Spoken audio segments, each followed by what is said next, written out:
ये जो आप रेसिपी देख रहे हो ना, बहुत ही हेल्दी रेसिपी है। इतनी हेल्दी कि पूछिए मत। करना कुछ नहीं है, बनाना है, 2-3 महीने के लिए स्टोर करना है और रोज़ 1 चम्मच खाना है। नमस्कार, मैं अंकिता और आप सबका स्वागत है आपके अपने मस्ती भरी दुनिया फूड चैनल में।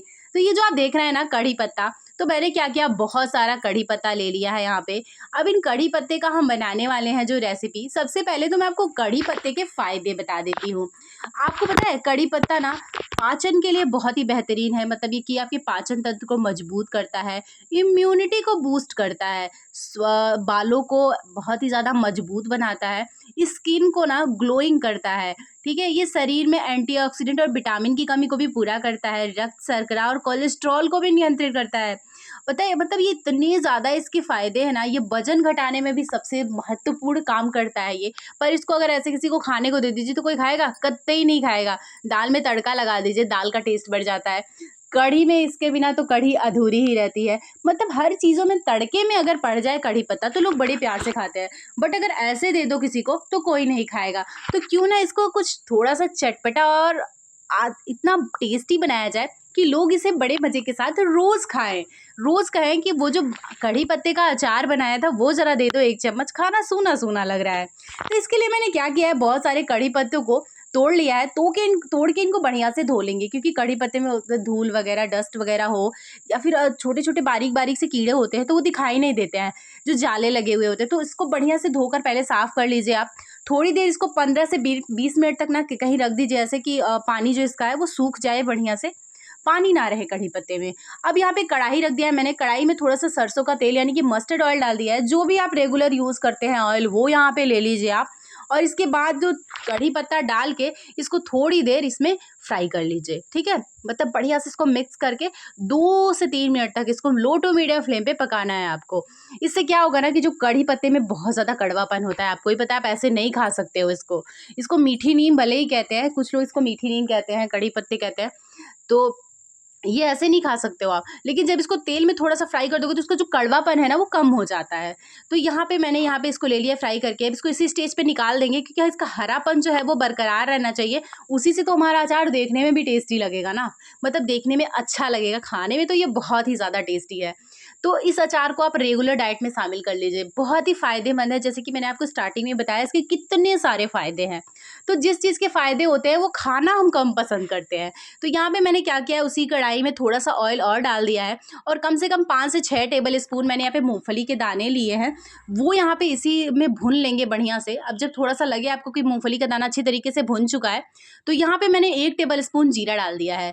जीरा डालने के बाद जैसे ही जीरा थोड़ा-सा भुन जाए, तो फिर आप यहाँ पे डाल दीजिए 10 से 12 मैंने लाल मिर्च ऐड की है। हरी वाली मिर्च भी आप ऐड कर सकते हैं, पर उसको बढ़िया से भून दीजिएगा आप, ठीक है? कोई भी ऐसे मतलब कि इंग्रीडिएंट्स यूज़ मत करिएगा, ड्राई इंग्रीडिएंट्स ही यूज़ करिएगा, ठीक है? तो यहाँ पे मैंने क्या किया, थोड़े से लहसुन, 10 से 12 लहसुन की कलियाँ डाल दी है, बहुत अच्छा-सा टेस्ट आएगा अचार में हमारे। 2 टेबल स्पून मैंने यहाँ पे सफ़ेद तिल लिया है। सफ़ेद तिल भी आपको पता है कि बहुत ही ज़्यादा फ़ायदेमंद होता है। इन सारी चीज़ों को भुनने के बाद अब हम डालेंगे यहाँ पे नारियल का बुरादा, यानी कि डेसिकेटेड कोकोनट, बारीक वाला हो तो वो ले लीजिए, लच्छे वाला हो तो वो ले लीजिए, या फिर सूखा नारियल है आपको तो वो घस के ले लीजिए। लास्ट में आपको ऐड करना है। अब गैस का फ्लेम मैंने बंद कर दिया है, बस उसी इतने पे ही हम भून लेंगे जितने में हमारी कढ़ाई गरम है, बस उतना ही भुनना है। इसको रख देते हैं थोड़ी देर ठंडा होने के लिए। देखिए बहुत ही अच्छी तरीके से ठंडा हो चुका है। तो अब हम क्या करते हैं ना, इसको एक मिक्सर जार लेंगे और उसमें सारी चीज़ों को जो हमने भून के रखा है वो यहाँ पे डाल देंगे। इसमें मैंने सारी चीज़ें जो डाली है वो बहुत ही ज़्यादा फ़ायदेमंद हेल्दी चीज़ें हैं। तो ये आप बच्चे बड़े सबको खिला सकते हैं, और यकीन मानिए कि अगर आपने किसी को एक बार बनाकर खिला दिया तो वो बहुत बार-बार खाएगा, क्योंकि ये बहुत ही अच्छी लगती है खाने में। बिल्कुल भी नहीं पता चलेगा कि ये कढ़ी पत्ते से बनाकर तैयार किया है आपने। अब जो कढ़ी पत्ते को हमने थोड़ा-सा तेल में फ्राई करके रखा था वो यहाँ पे डाल देंगे इसी स्टेज पे, और इसके बाद हम डालेंगे यहाँ पे हमारे अचार को, यानी कि कढ़ी पत्ते का जो हम अचार बना रहे हैं। तो अचार थोड़ा खट्टा होता ही है, तो अब इसमें खटाई के नाम पे हमें डालना है आमचूर पाउडर। जैसा कि मैंने आपको पहले ही बता दिया कि सारे जो इंग्रेडिएंट्स इसमें जाएँगे वो ड्राई इंग्रेडिएंट्स जाएँगे।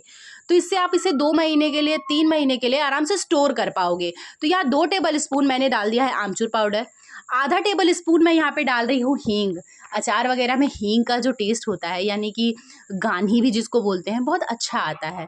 फिर इसके बाद मैंने जैसे कि आपको सफ़ेद नमक, काला नमक दोनों ही इस्तेमाल कर सकते हैं आप, या फिर आप यहाँ पे सिर्फ़ काला नमक का इस्तेमाल करिए। तो मैंने यहाँ पे सिर्फ़ काला नमक का इस्तेमाल किया है और हल्का-सा दरदरा टेक्सचर पे इस अचार को रखेंगे।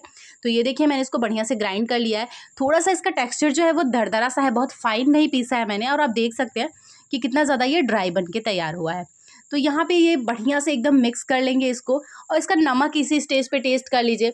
कम या ज़्यादा हो तो आप यहाँ पे बैलेंस कर सकते हैं। बन के तैयार हो गया है हमारा ये बहुत ही टेस्टी कढ़ी पत्ते का अचार। अचार बोल लीजिए, चटनी बोल लीजिए, वैसे तो कढ़ी पत्ता कोई खाना पसंद नहीं करता, इतना ज़्यादा कड़वा लगता है। तड़के वगैरह में तो खाना सब लोग पसंद करते हैं, बहुत ही अच्छी इसकी स्मेल होती है। लेकिन इस तरीके से जब आप अचार या फिर चटनी कह सकते हैं बनाकर स्टोर करोगे और आप खाओगे, तो जिसे भी खिलाओगे वो यकीन मानिए कि बहुत ही तारीफ़ करेगा, क्योंकि ये है ही इतनी ज़्यादा चटपटी और टेस्टी। जो भी इंग्रेडिएंट्स हमने इसमें इस्तेमाल किए हैं, सारी हेल्दी इंग्रेडिएंट्स है, बिल्कुल भी कोई ऐसी चीज़ हमने इस्तेमाल नहीं की है जो आपकी हेल्थ के लिए सही नहीं है। तो यहाँ पे बन के तैयार हो गई है ये चटपटी टेस्टी चटनी। दाल चावल के साथ खाइए, पराठे के साथ खाइए, या फिर आप डोसा वगैरह बना रहे हैं उसके साथ भी इस चटनी को एंजॉय कर सकते हैं। इसका कलर देखिए, इसका टेक्सचर देखिए कितना ही ज़बरदस्त आया है। तो मैं इसे स्टोर करके भाई 2-3 महीने तो बड़े आराम से खाने वाली हूँ।